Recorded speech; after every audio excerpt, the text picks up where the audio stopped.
ઘણીવાર દવાઓ લીધા છતાં પણ બીપી કંટ્રોલ થતું નથી. તો તેની પાછળ શું કારણો હોઈ શકે છે?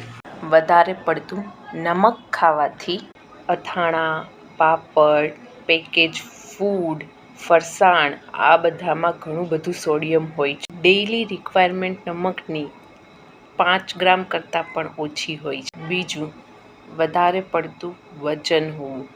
જો તમે 5 કિલોગ્રામ પણ વજન ઓછું કરી શકો તો તમારું બીપી સિગ્નિફિકન્ટલી ઓછું થઈ શકે છે. તેના માટે at least 30 minute brisk walk daily કરવી જોઈએ અને મિનિમમ 5 ટાઈમ્સ પર વીક એક્ટિવિટી હોવી જોઈએ. ત્રીજું કારણ છે વધારે પડતો સ્ટ્રેસ.